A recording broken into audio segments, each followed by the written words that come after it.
In the years before the Great War, Big Mountain had been the home to the brightest minds of the 21st century. Scientists of vision were drawn to the facility to tackle the greatest technological challenges of the era. They sought to create a new world, fueled by technology for the benefit of all mankind. Sonic emitters, space-age alloys, DNA hybridization, force field particle research, autodoc advances in cranial, cardiac, and trauma surgery.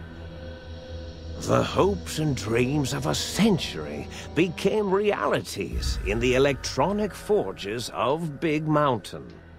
The nucleus of this research was the Dome, a huge stone facility that held the labs of every science known to man. It was a think tank where no problem could not be solved, where no question could not be answered. The Great War brought a new energy to Big Mountain and its scientists. Although sheltered from the front lines, the scientists waged their own war, fighting their battles at the atomic level. Equations and calculations marched endlessly across chalkboards and computer terminals toward one solution: winning the war. For years, the minds and computers of Big Mountain were a blaze of trajectories, weapon schematics, and nuclear theories. The problems began to outpace the solutions, first geometrically, then exponentially. As the war escalated, so did the questions.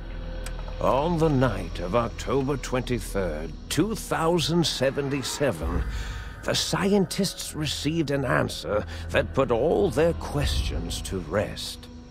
In the aftermath, Big Mountain's silent experiments went to sleep, their creators slowly dying in the new world that had been left behind. And the great stone in the middle of the Big Empty lay untouched, filled with countless technological wonders. Wonders that, in the end, had been answers to the wrong question.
I thought I heard the pacification field kick in. All right, shh. Nobody move. I'll handle this. Be warned, intruder. You are in the presence of the mighty think tank of Big Mountain. The collective geniuses of... We...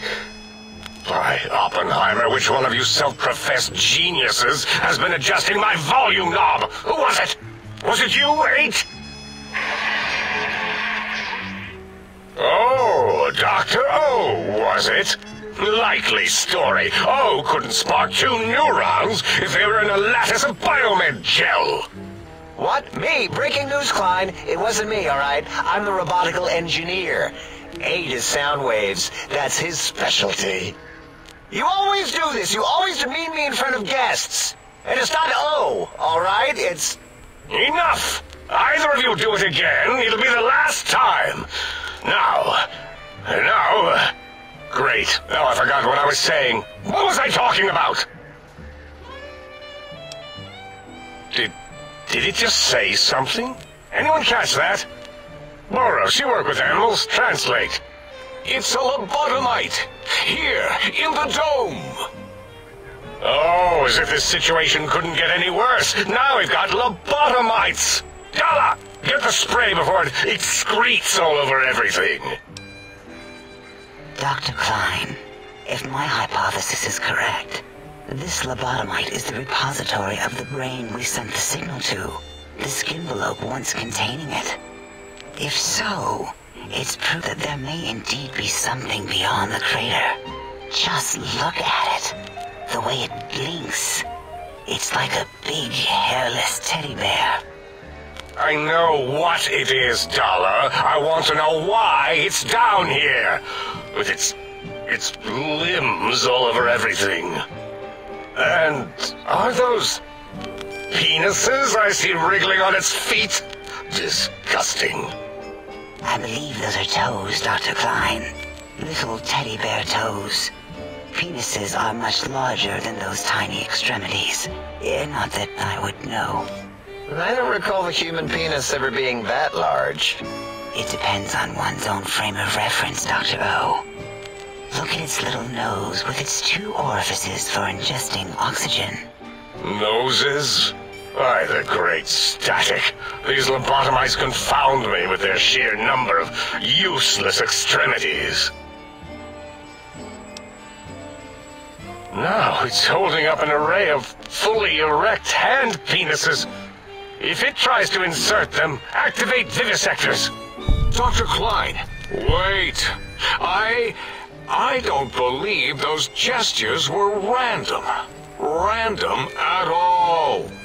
It's been following our conversation. The lobotomite understands us. I agree with Boros's histrionic findings. This little lobotomite is unusually attentive for something whose brain has been extracted. Nonsense! Lobotomites can't comprehend us! 8, have you been in the mentats again? If we slow down our oral processoreceptors to understand this excretion, we'll all be rendered ignorant. All of you, power down, shut up, and let me prove once and for all how wrong you all are.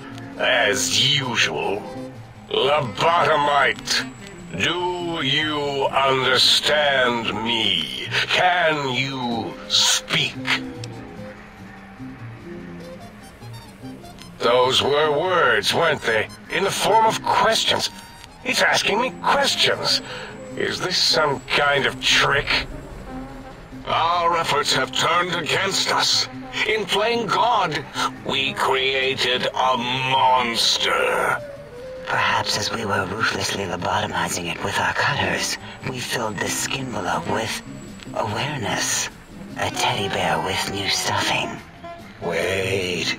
If what you're theorizing is this lobotomite understands us, can reason with us, then this may be just the answer we've been looking for. At last, a chance to...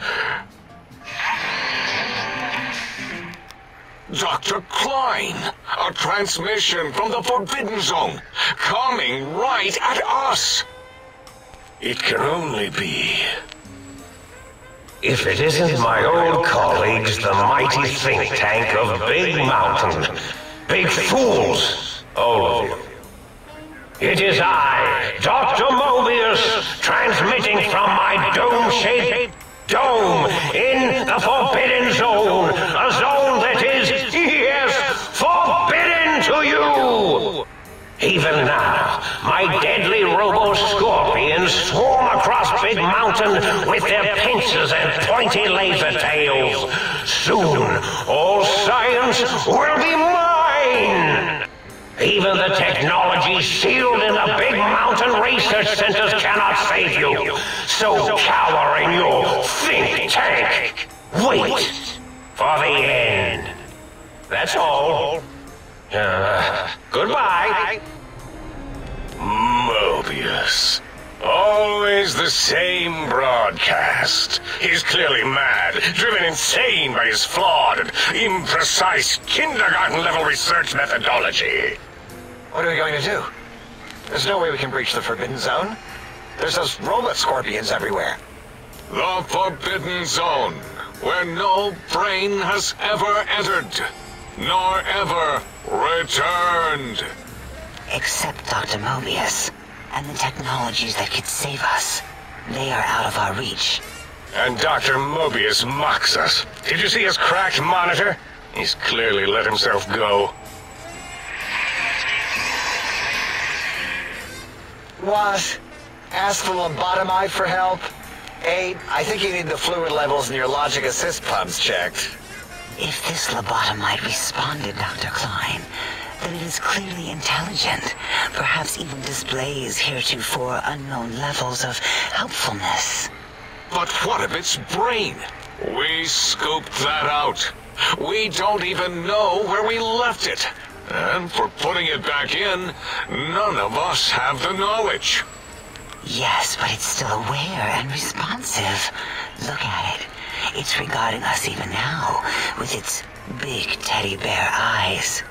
If we ask it politely, and leave the part about the unnecessary, ruthless lobotomizing out, it might be favorably disposed to us. We removed your brain, yes. So soft, barely wrinkled, yet so flush with knowledge and experience. Brain extraction technology has been standard practice at Big Mountain for an immeasurable amount of time.